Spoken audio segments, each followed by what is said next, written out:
piece of property, so the document that exists on this piece of property is unique, and it does deal with its conservation values. There are three key sections that we care about in that document. The conservation values statement, the statement of restricted uses, and the statement of retained rights. And again, let me emphasize, this is permanent. It doesn't go away. It does not sunset. It does not cease to exist. The Qualified Land Conservation Organization, in this case, is my organization. We're about 18 years old, and all we do is work to protect land that has conservation values of different types. There are different ways that you can define conservation values. The way we've defined it here is very particular in nature. And I am proud to say that we are nationally accredited as an organization that does that. In this particular case, the Baker's Rock conservation easement prohibits intrusive or invasive disturbances. That would be any kind of damage to the rock, to the granite, to that particular formation, and vehicle use, dumping, and you can see the various categories of uses there. That picture at the upper left-hand corner is from a portion of Baker's Rock, and you'll notice that it has what appears to be a hard line coming along toward the camera. This property was quarried at one point in time, probably the early 20th century. It is not as badly damaged, anywhere near as badly damaged as some pieces of granite outcrop are in this area, but it did see some quarrying very early on in the century. Essentially, the prohibited uses are anything that the grantor and grantee, that's the city of Snellville and the Georgia Piedmont Land Trust, jointly agree are inappropriate, and what conversely would not be characterized as minimum impact. There are some additional restrictions on an area that's called the primary conservation area, and you see a picture of that down at the bottom.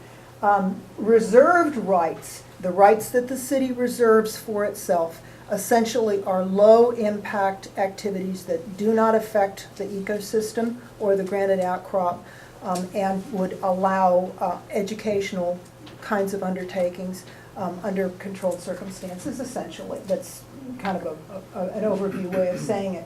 Now, the primary conservation area essentially covers a good bit of the granite outcrop there, because there are so many different plant species that are important there. But there is one particular feature, which is a very, very shallow pool that fills with water when it rains temporarily, and in which grow two species of plants that are federally restricted or endangered, and they're also state restricted or endangered. These are plants that are very, very old. They are millions and millions of years old. They're very primitive plants. They have evolved over the millennia to be able to exist successfully in a very, very limited landscape, a very limited ecosystem. Granite outcrops are extremely harsh environments. They're hard for plants and animals to live in. These plants have evolved to be able to have adapted to that quite successfully. But in so doing, because this very, very difficult ecosystem is surrounded 360 degrees by a very different kind of ecosystem, these plants, conversely, are not very well adapted to exist outside the granite outcrops. So because they are so limited to this environment, that puts their continued existence at risk. So on this, the two that are particularly listed in this case are the two that are listed under the second bullet point there. There are actually 5 plant species on the rock that are on lists of special concern. There is a document that you guys have. It's called a current condition report, and it was done, we had commissioned it. It was done by a man named Jim Allison. He used to be with the Department of Natural Resources, and he's one of the best known and most outstanding authorities on natural flora within the state of Georgia, and in particular granite outcrop plants, and he also knows a lot about invasive species. He was, in my estimation, was the absolute perfect person to do this particular study, because it gives the city and us the most thorough and accurate assessment of the ecosystem that exists there. And he's been tracking this property since the 1980s. When he was with the Department of Natural Resources, he lived for a period of time somewhere in the Snellville area, and he was aware of this outcrop, and he has tracked it, and so his knowledge of it is as deep from a scientific perspective as anybody around, period. So stepping back to 2001, the Snellville City Council recognized that this was a very special place. They did know about these two plant species, and so they wanted to see this be preserved. I think they also recognize that a healthy community depends upon a healthy environment, and you start out by doing that, by protecting special places. So coming back to today, from 2001, coming back to that same aerial that I had shown before, now consider the entire tract, the entire assemblage, the piece of property that you consider to be Baker's Rock Park, which is comprised of the granite outcrop, the triangular piece, and then in front of it, and fronting on Lenora Church, the McLeod property, and then off to the side, the Clower properties. Consider all of those. The McLeod property in particular had come to be seen, I think, by many people in this community as an iconic property. It was very, very visible. Its profile is high. Its recognition was very high. There was wide awareness in the community that the property was going to be going on the market, and indeed it did, finally. And there was a lot of community interest in seeing it acquired. The city of Snellville did that by way of the assistance of the Trust for Public Land, which is a conservation organization that essentially helps communities to acquire properties that are worthy of conservation. And they did that with the specific understanding and agreement with the city that those properties would be acquired for green space and park purposes. So they're limited to that. Also, SPLOST funds for the city were used for acquisition of the properties in that transaction, and those SPLOST funds would have been designated as green space fundings. From our perspective, from the Georgia Piedmont Land Trust perspective, as the entity that's interested in seeing those conservation values continue intact, that's a very, very positive situation, because those two tracts essentially form a buffer around this extremely delicate and extremely valuable ecosystem. So that's a good thing from our perspective. We were thrilled to see that acquisition take place, just because it provides such excellent protection for this very delicate piece of environment. And also, we've come to realize that the nonprofit that is your tenant on the McCord property is actually taking a very good job, or is doing a very good job, I should say, of taking care of that property. They've taken it upon themselves to make sure that people don't wander over there who have no business being there. In the infrequent occasions when there's trash over there, they go over and pick it up. They've adopted it. They've taken it on as kind of their project to be on the lookout for. Again, from our perspective, this is the best of all possible worlds. This is eyes on the ground by people who care.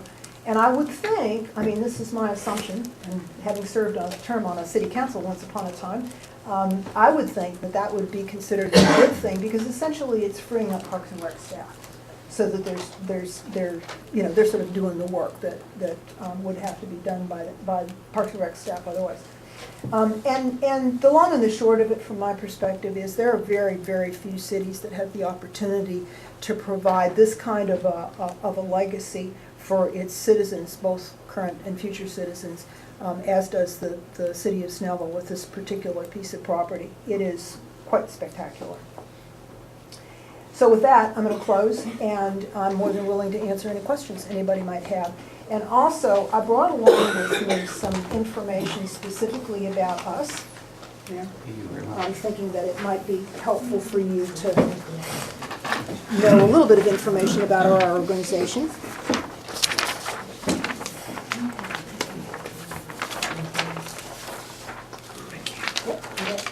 And I also brought along my one and only copy of a book called Guide to the Plants of Granite Outcrops. And I know this is not the kind of thing that you sit up at night reading.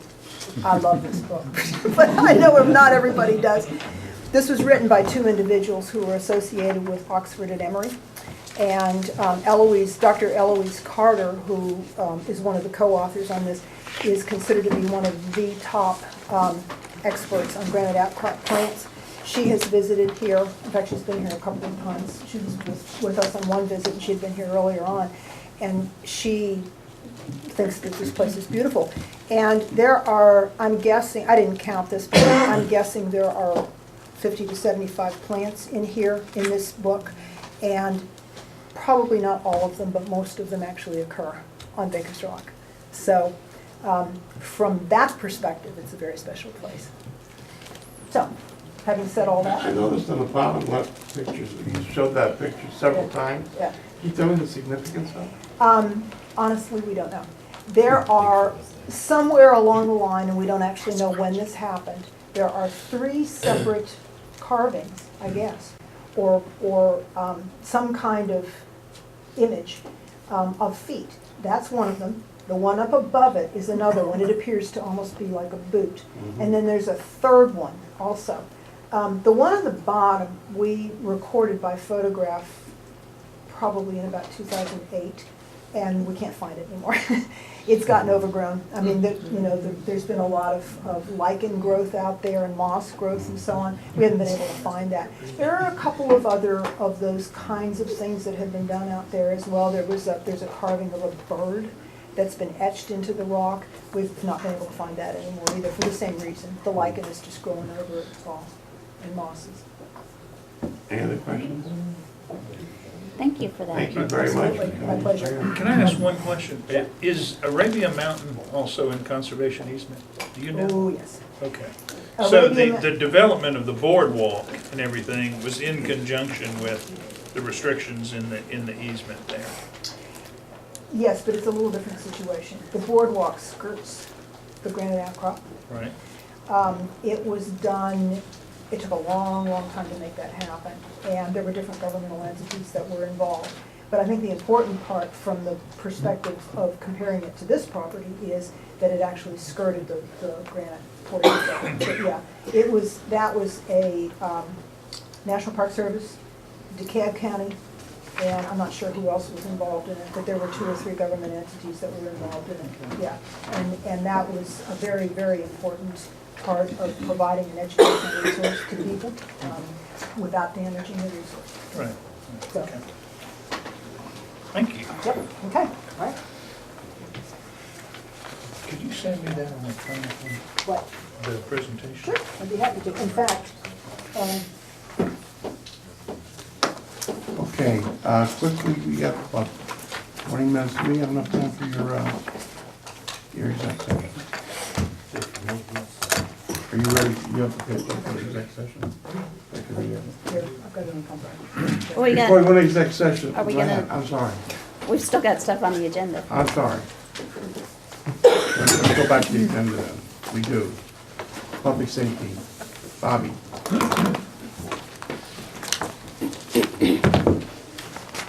Everybody would take one and just pass it around. There's Butcher's one for you there, Tony, there's one for you. I think the report's gonna be self-explanatory. With the help of Chief Whitehead and Butch, we've put this report together to move forward an opportunity. I think we need to do what we're saying. It's a comprehensive compensation improvement strategy for our police department. So I'll ask each of you to review it over the next few weeks, and encourage you to have, questions or things that don't quite, reach out to the chief and myself to get those answers for you. And we will do our best to do that in implementation of this for this budget year. So we have put a lot of effort into this report, so I think Looks like it. there's a lot of information there. So I'm not sure it'll line up for your late night reading, but it's at some point. I mean, it's not 50 plants, okay? So it's 47? but I think it is a very thorough assessment of where we are right now and where we can be by making some adjustments. All this reading, I feel like I should get everybody a book on the new tax laws. That'll keep you That'd be awake an at night. interesting book. Then we wouldn't need you. That you couldn't carry. Probably not. Very good. You a card with you?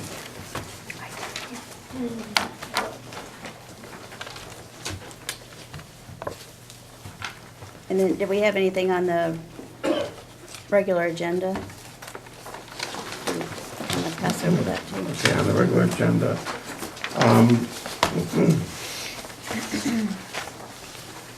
Got three first. We've got 3 first readings. We're just going to, of course, waive the first reading and set the second reading, the public hearing for the February 22nd reading. So that'll be February 22nd. Yeah, be a second reading. And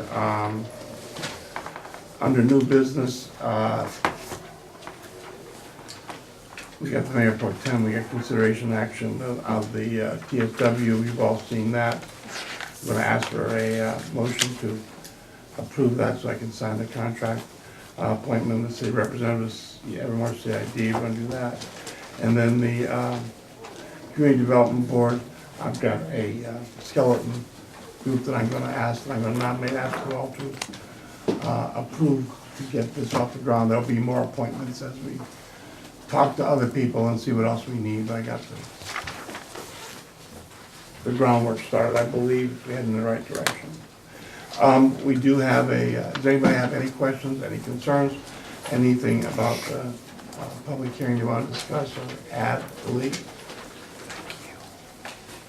Good? Okay. Yeah.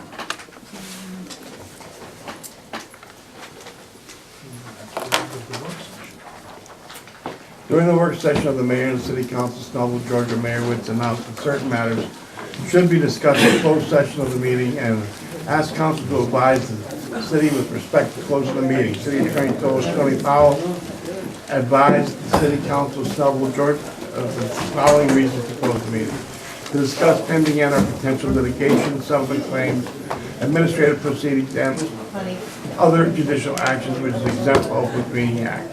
To authorize negotiation to purchase, dispose,